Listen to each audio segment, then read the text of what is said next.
Let's talk about the Muslim vote. This has been all over my newsfeed the last couple of days. People are freaking out, including me. This is not a good idea, guys. This is not a good idea. All right, let's get into it and dissect it. So the Muslim vote is this new, it's not a political party. That's what they've been at pains to say it. It's not a political party. They're an activist group, a political movement that endorses politicians who push a pro-Muslim and pro-Palestine agenda. Note, pro-Palestine. It's very, very crucial to their movement. They only want to endorse politicians who have been very vocal about a pro-Palestine stance. So their slogan is political engagement and voice of Australian Muslims to strengthen national unity and promote values-driven policymaking. Now, value-driven policymaking is what's really scaring me about this, because values, when you're talking about Islam and Muslim people, is religious values, because they are one in the same. You cannot have a Muslim person who has their religious values and then their political values and have them separate, like the Western world do. You know, you have Christian people who are very radical, liberal, little L liberal, or you have Christian people who are very conservative. But in Islam, they're one in the same. Everything is through the lens of the Quran and through religion. They're saying that they're targeting about 20 seats, which have a population of Muslims that could collectively influence the vote for that seat. 20 seats, that's pretty major, and that's the reason why Albo is so freaked by this. You can tell he's come out this past week saying, do not be involved with these people. And that's purely for selfish reasons. He knows that they're a threat because people in these seats are very connected to their community and their religion, and they're quite frankly fed up with the Western way of living. They don't accept it, and whenever they get a chance, like now, they will vote in one of their own. Now, I actually agree with Anthony Albanese in this one.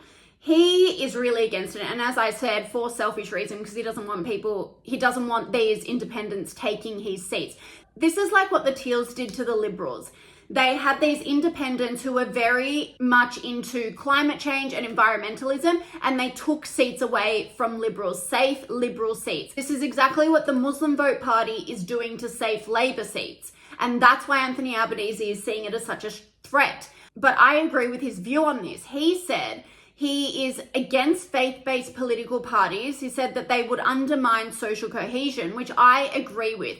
Faith-based political parties divide. They do not unite. And in a country like Australia and the Western world, we try to unite people. That's the whole point of countries like America, the UK, Canada, Australia. We are a melting pot. And that's why we've been so successful.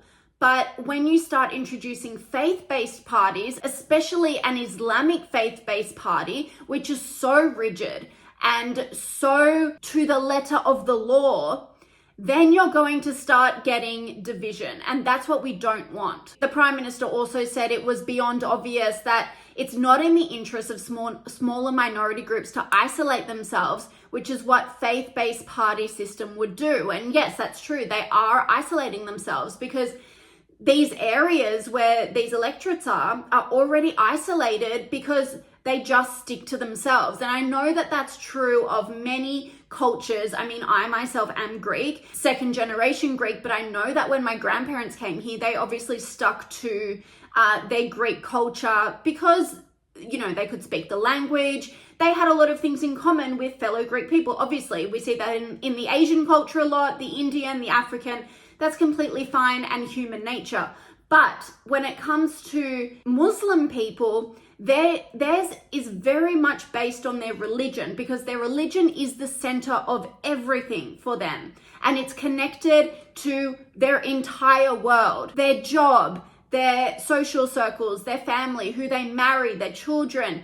Every part of their existence is based around their faith. They like it, that this is by design for them, but it does isolate them from the rest of the community, the greater community. So that's why when we're talking about Christianity or Hinduism compared to Islam, you can't talk about them in the same way because they're just so completely different in the way that they impact the believers' lives. Opposition Peter Dutton said, I don't have any problem with a party that has a religious view, but when you say that your task is to, as a first order of priority, to support a Palestinian cause or cause outside of Australia, that's a very different scenario. And I completely agree with that as well. I said earlier that having a pro-Palestine agenda as their main focus of this movement was really scary to me, because they're pushing people into our parliament to represent all of us who are going to be pushing a pro-Palestinian agenda when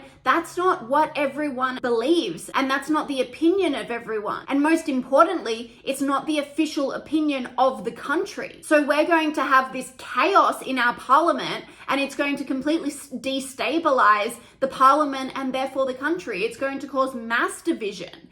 And that's because we're having people with completely different views, and not even just opinions and views, but different values come into the parliament with decision-making power.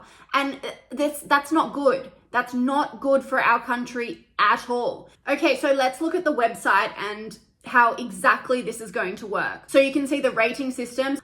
They rate their politicians based on how strong their solidarity is with Israel, how strong the support is for Palestine, how weak on Palestine they are, i.e. did they condemn Israel or the occupation? Are they mostly silent on Palestine? Did they not call on Israel to comply with the ICJ ruling from within the parliament? And has not condemned Israel by name for its war crimes in Gaza and Palestine. So basically there's like a ranking system on how vocal they are throughout this whole Israel-Palestine conflict for their support of Palestine or their condemnation of Israel. So essentially they want people who are going to support Palestine and have been supporting Palestine very vocally throughout this entire war. So let's look at it here. We've got Tony Burke in the seat of Watson. There are 25.1% of Muslims in the seat, so that is quite a substantial delegation. So when we look at this for and against, Tony Burke rejected ceasefire motion on the 16th of October. He has not condemned Israel by name for its war crimes in Gaza. And then in the column, have not called on Israel to comply with the ICJ from within Parliament. Tony Burke has not called for Israel to comply with the provisional orders of the ICJ. So yeah, you can see that all they care about is this Israel-Palestine conflict. And I don't like that one bit. To have an entire political movement that aims to influence the voting of a large amount of people based on one issue that's outside of Australia, as Peter Dutton said, the Palestine-Israel conflict, to me is really irresponsible. There are so many things within our country that politicians need to have a grasp on, and for this mob to be influencing voters' opinions based on one international issue, no way. No, that's not how elections are run in a country. Then we go to Jason Clare. He's in Blaxland. He's got 31.7% Muslim seat. He's got strong solidarity with Israel. He's not condemned Israel. He's rejected a ceasefire motion, so they obviously don't like this guy at all. They're going to be campaigning hard against him in Blaxland. Then we've got Chris Bowen for McMahon, 13.8% Muslim seat. He's mostly silent on Palestine, rejected ceasefire motion, has not condemned Israel by name.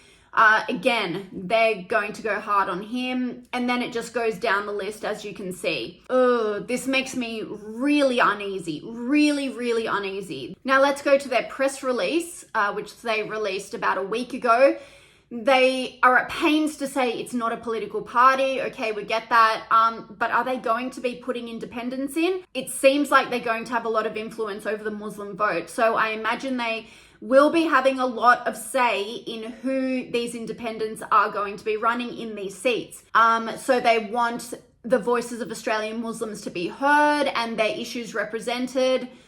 Okay. Now, what about people who aren't Muslim, who agree with the issues and representation of Muslims? Are they allowed to be part of this movement?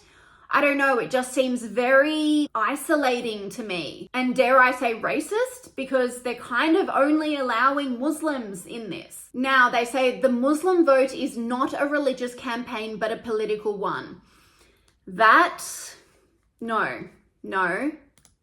That's not going to work for me, because we know in Islam, there's no difference between religion and politics. They're all one, as I said before. So I think they're trying to make us believe that there is no religious affiliation in this, but the very fact that it's a Muslim group immediately and automatically puts in a religious affiliation. I think it's so dangerous to have all of a sudden all of these MPs coming in who are Muslim. And I know a lot of Muslim people, fantastic people, great values, family orientated, all of that stuff. But Islam as a religion is very different to the values that Australia was created on, to the values that the whole Western world was created on. You know, things that radical liberals fight for every day. LGBTQIA rights, women's rights, gender roles, all of these things form a very fundamental part of Muslim people's values. And if we then have MPs in our parliament pushing these values, because that's what they're going to do. It says in the Quran that Muslim people have to embody these values in every part of their life. They have to push their religion. It says in the Quran that an unbeliever is the enemy of Allah. And guess what? You and me, all of us, we're all unbelievers. Anyone who is not Muslim is an unbeliever in their eyes. Now, I'm not saying they can't live in our society at all, but I am saying that to have them forming part of our parliament, making laws, having a say in how the majority of people live their lives, and knowing that they can't separate their religion from their work as an MP is really scary to me.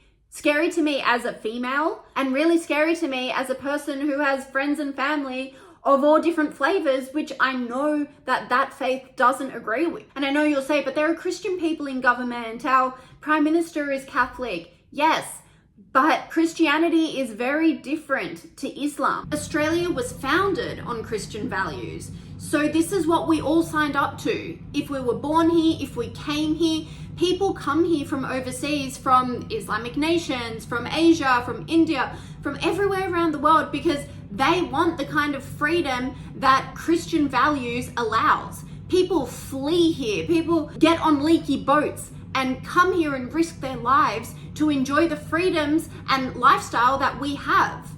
To put that at risk and to bring other values into our parliament that don't align with that lifestyle and what we want in our country and what we've built over the last 100 years is really risky to me. I don't think it's right to do that. And I know that it's not going to be an overnight change where we now become Afghanistan. I know that.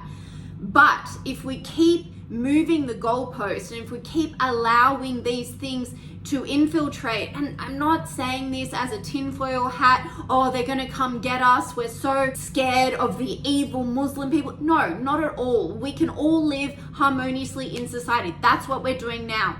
But when you start bringing people with different values into your parliament to make decisions based on their values for other people who don't have those values, there's going to be chaos. Let me tell you, we've seen it in the UK, we've seen it in Europe. The clash of the different value systems is huge and it's causing real problems. But to put these values in a position of power where they, maybe not now, but in the future, in future generations, when it compounds, have real decision-making abilities, I don't see that working out very well. In the way that Christian people live and the way that Muslim people live are very, very different. Christian people can very easily separate church and state. We do it all the time, every day across the globe. Muslim people are not allowed to do that. And for better or for worse, that's what makes it such a strong and pure religion. But in the Western world, in a place like Australia, that also impacts all of us. And the majority of people in this country are not Muslim. So to have these Muslim values potentially pushed on us through our parliament is just really unnerving and makes me quite uncomfortable.